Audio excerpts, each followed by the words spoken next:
साथियों नमस्कार। आप सभी का बहुत बहुत स्वागत है हमारे इस वीडियो में।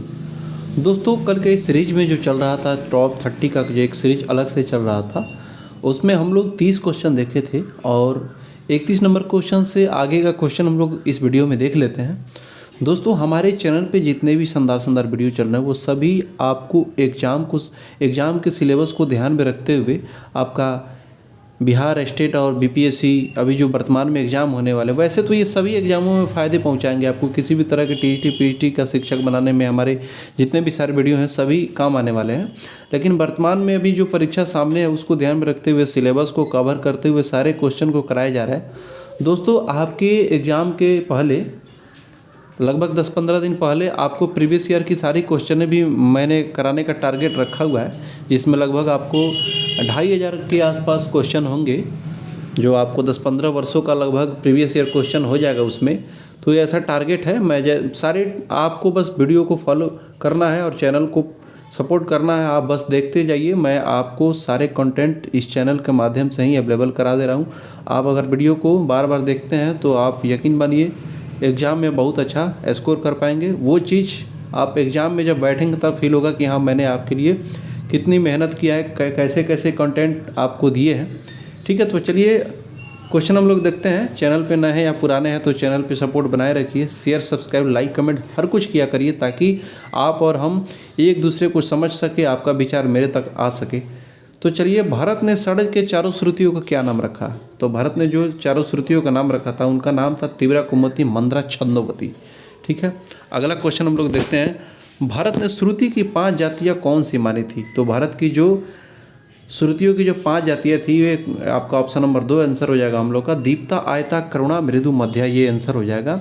और इन्हीं मतलब कि ये रस के सिद्धांत पे माने थे। इन्हीं जातियों के अनुसार सारे 22 श्रुतियों का विभाजन उन्होंने कर दिया था। ठीक है, उसके बाद में आइए हम लोग 33 क्वेश्चन देखते हैं। भारत काल में किसका गायन होता था? देखिए सबसे प्राचीन गायन जो है वो जाति गायन ही होता है। तो भारत काल में भी जाहिर सी बात है जाति गायन ही होता था। ठीक है, भारत ने जाति के कितने लक्षण माने हैं?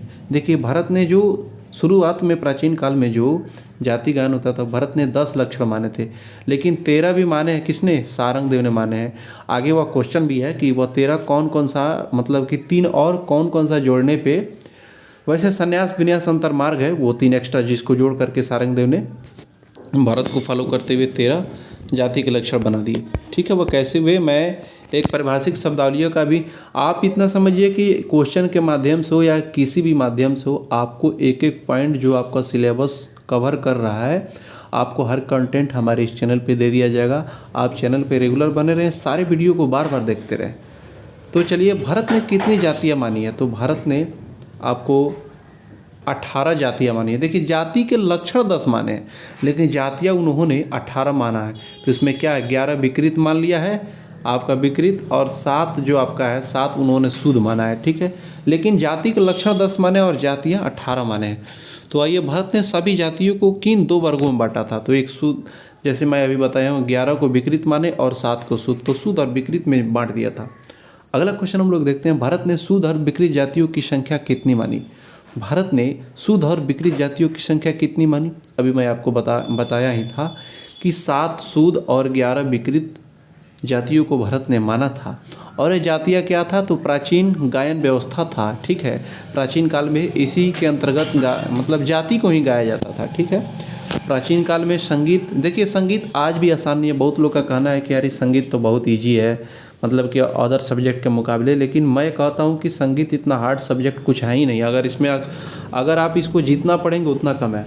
तो चलिए हम लोग अगला क्वेश्चन देखते हैं। 18 जातियों की उत्पत्ति षड्ज और मध्यम ग्रामों से किस प्रकार मानी गई? तो देखिए षड्ज ग्राम से आपका, मैं बता रहा हूँ, ये ऑप्शन नंबर 1 आंसर हो जाएगा हम लोग का। षड्ज ग्राम से हम लोग का कितना माना गया था? तो षड्ज ग्राम से 4 शुद्ध और 3 विकृत, व मध्यम ग्राम से 3 शुद्ध और 8 विकृत, यानी कि आपका विकृत स्वर हो जाएगा आपका 11, 8 3 11, और षड्ज ग्राम से 4 3 7, ये शुद्ध हो जाएगा। ठीक है, अगला क्वेश्चन हम लोग देखते हैं। दक्षिण संगीत में एक सप्तक में कितनी श्रुतियाँ मानी जाती है?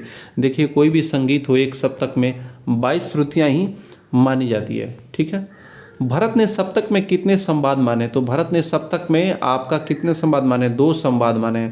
भारत ने सप्तक में कितने संवाद माने? 2 संवाद। कौन कौन सा? साम और साप। ठीक है। एक संवाद हो जाएगा आपका सामा का और एक संवाद हो जाएगा सापा का। यही दो संवाद भरत ने माना था, ठीक है।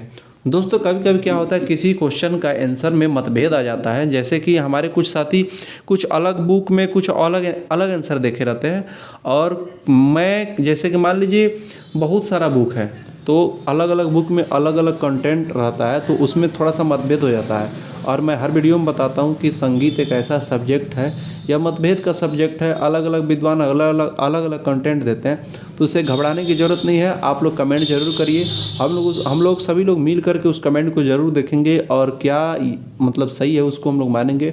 और वैसे भी दोस्तों बोर्ड में भी होता क्या है कि बोर्ड में आप कुछ और पढ़े हुए हैं और बोर्ड ने कुछ और आंसर माना है, क्योंकि एग्जामिनर जो क्वेश्चन सेट किए वो किस बुक को फॉलो किया है इस पर भी डिपेंड करता है। तो चलिए कुल मिलाकर के मोटा मोटी हम लोगों को कंसेप्ट बिल्डअप करना है। वो एक आध दो क्वेश्चन के साथ वैसा रेयर केस में होता है, बाकी जो कंसेप्ट रहता है सेम ही होता है, तो उससे घबराने की जरूरत नहीं है। हम लोग अगला क्वेश्चन देखते हैं। भरत ने सप्तक में कितने संवाद माने? मैंने बता दिया 2 संवाद माने हैं। अब अगला क्वेश्चन हम लोग का है, भरत ने षडज मध्यम और षडज पंचम संवाद में कितनी श्रुतियाँ मानी है? तो देखिए आपके भरत ने 9 और 13 का संवाद माना है, ठीक है। षडज मध्यम में और षडज पंचम में 2 संवाद जो है ये, इसमें 9 और 13 का श्रुति अंतर माना है। और आपको बता दूं 8 और 12 का भी संवाद एक विद्वान ने माना है, जिनका नाम है सारंगदेव, जिन्होंने संगीत रत्नाकर लिखा और 13वीं शताब्दी में लिखा। कब लिखा दोस्तों संगीत रत्नाकर? 13वीं शताब्दी में। और दोस्तों संगीत रत्नाकर को क्या बोलते हैं? संगीत रत्नाकर के एक दूसरा नाम भी है सप्ताध्यायी, ठीक है, सप्ताध्यायी, सप्ताध्यायी नाम है। तो दोस्तों आप लोग इस पॉइंट को ध्यान में रखेंगे। ये सभी जो पॉइंट मैं आपके समक्ष लाता हूँ ये अक्सर प्रीवियस ईयर क्वेश्चन होते हैं या आने वाले क्वेश्चन होते हैं, ठीक है। तो भरत ने कितनी श्रुति अंतर पर विवादी स्वर माना है? तो भरत ने 2 श्रुति अंतर पर विवादी स्वर माना है। भारत का अंतर गंधार और काकली निषाद किन श्रुतियों पर था? भारत का अंतर गंधार और काकली निषाद किन श्रुतियों पर था? तो इसका आंसर हो जाएगा 11, यानी कि गंधार को 11 और काकलिनी को 2 श्रुतियों पर माना था, ठीक है। देखिए प्राचीन का जो संगीत है वो और ही कठिन रहा है। हालांकि आधुनिक विद्वानों ने उन सारी चीज़ों को मतलब कि सॉल्व करके बहुत इजी बना दिया है, लेकिन फिर भी प्राचीन का संगीत वैसे भी हार्ड रहा है, मैं बता ही दिया हूँ। तो कंसेप्ट के साथ अगर आप नहीं पढ़ते हैं तो एग्जाम में आप कन्फ्यूज हो जाएंगे। अगर थोड़ा भी क्वेश्चन घुमा दिया तो आप मतलब कि कंफ्यूज हो जाएंगे।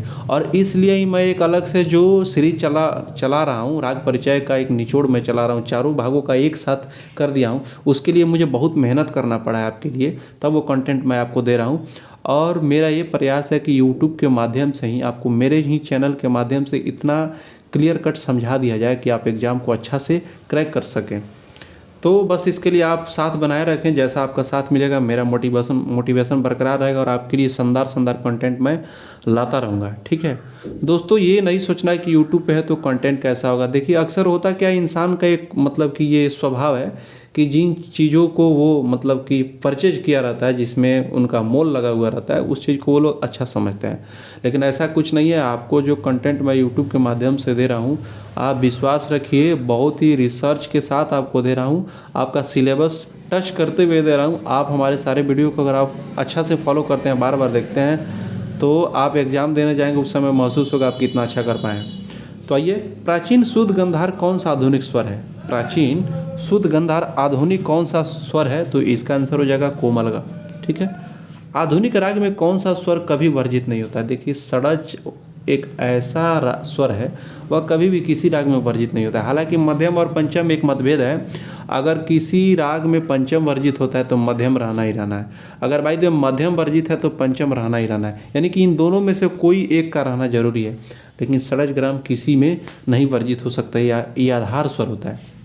सारंगदेव ने भरत द्वारा बताए गए जाति के 10 लक्षणों में कौन सा 3 लक्षण जोड़ दिया था? तो यही संन्यास विन्यास अंतर्मार्ग उन्होंने जोड़ दिया था।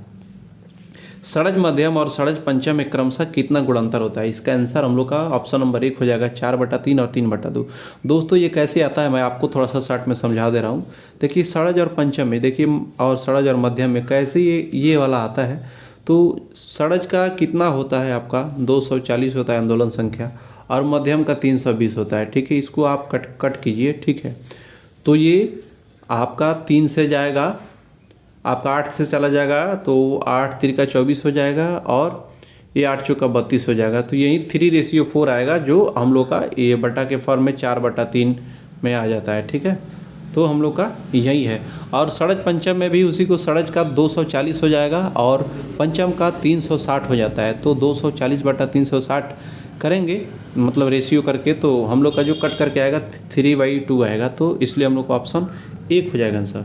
देखिए, मैं अपने माध्यम से आपको कॉन्सेप्ट भी समझाते जा रहा हूँ। मेरा ये उद्देश्य नहीं रहता है कि आपको बस किसी तरह से रटवा दिया जाए। देखिए, रटना भी ज़रूरी है एग्ज़ाम में। अब वो समय भी नहीं रहा कि आप डिस्क्रिप्टिव रूप से पढ़ाया जाएगा। हालांकि एग्ज़ाम के बाद या एग्ज़ाम के पहले जिस तरह से समय रहता है, मैं एक अलग से भी सोच रहा हूँ कि डिस्क्रिप्टिव रूप से भी पढ़ाया जाए। वैसे जो शॉर्ट में और वन लाइनर के माध्यम से जो कंटेंट आपको दिया जा रहा है, वह भी आपको उसी ढंग से ही दिया जा रहा है कि आपको एग्ज़ाम में कंसेप्ट बिल्डअप कर सके।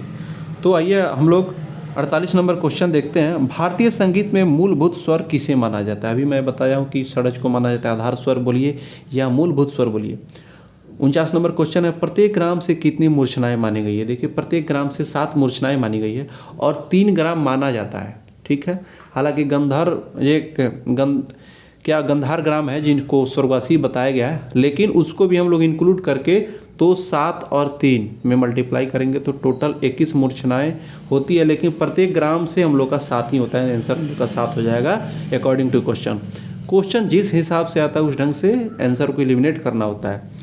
श्रुत्यांतर की दृष्टि से मूर्छना और अवरोह में क्या अंतर होता है? तो मूर्छना और अवरोह में यही अंतर होता है कि मूर्छना में बदलाव हो सकता है। मूर्छना जो होता है उसमें आप बदलाव कर सकते हैं, किंतु अवरोह नहीं बदल सकता है। अवरोह जैसे मान लीजिए आपको 6 स्वरों का अवरोह करना है तो आप उसको नहीं बदल सकते हैं। मूर्छना में भले बदल सकते हैं लेकिन आप अवरोह में नहीं बदल सकते। 6 स्वर अगर लगाना है तो 6 स्वर ही रहेगा। तो हम लोग का आंसर ये हो जाएगा, 1 नंबर हो जाएगा। आइए हम लोग अगला क्वेश्चन देख लेते हैं। सारंगदेव को ग्राम के प्रत्येक मूर्छना को षड्ज से प्रारंभ करने पर क्या होता है? तो देखिए, जब उन्होंने षड्ज से ग्राम के प्रत्येक जब उन्होंने मूर्छना करना शुरू किया था तो प्रत्येक स्वर को उन्होंने षड्ज से प्रारंभ किया प्रत्येक मूर्छना में, तो उन्होंने अनेक विकृत स्वरों की पहचान कर लिया।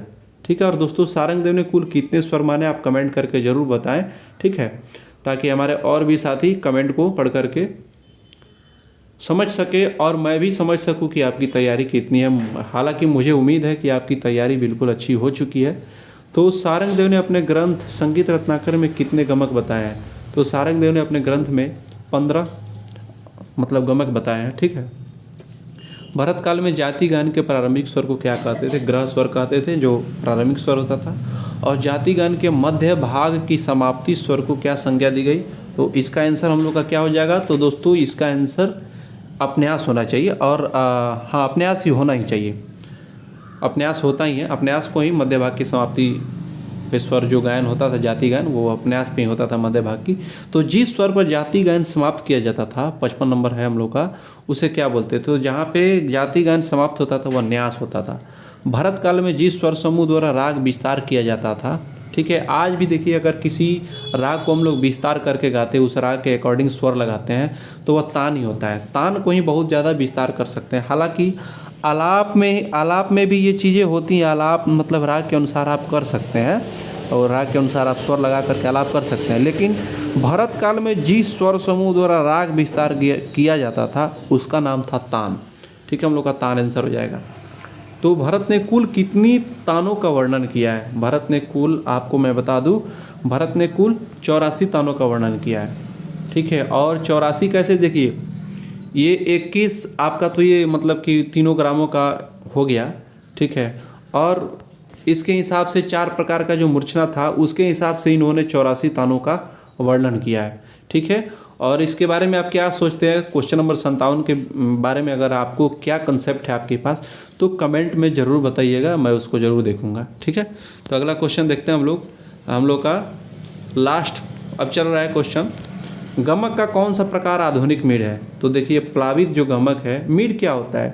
मीड ये जैसे मान लीजिए आपको सा से ग पे जाना है या सा से या सा से आपको प पे जाना है, कोई भी स्वर हो, इसमें आप बिना किसी स्थान का इस ढंग से आप गायकी करेंगे कि मतलब कि लगे कि दोनों स्वरों का भी प्रयोग हो गया और किसी तरह का मतलब स्थान भी आप नहीं उसमें प्रयोग किए, जैसे कण वगैरह लेते हैं तो उस ढंग से नहीं होना चाहिए। मतलब इतना वो आपको प्लेन गायकी होना चाहिए कि इन दोनों स्वरों का लगे कि एक साथ उच्चारण हुआ है, तो उन्हीं को गमक बोलते हैं। और गमक जो मतलब कि उसको मीड बोलते हैं।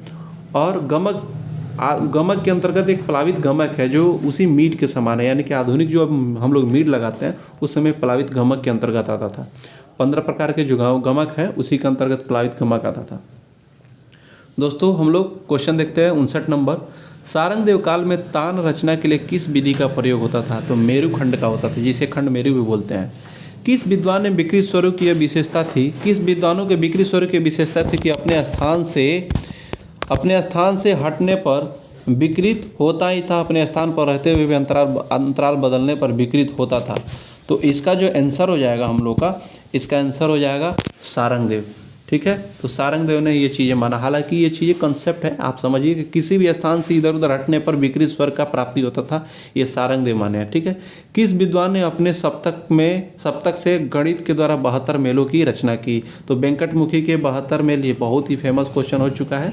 तो हम लोग का आज का इतना ही क्वेश्चन रहा। दोस्तों जल्द ही मिलते हैं नेक्स्ट वीडियो में, तब तक के लिए आपका बहुत बहुत धन्यवाद।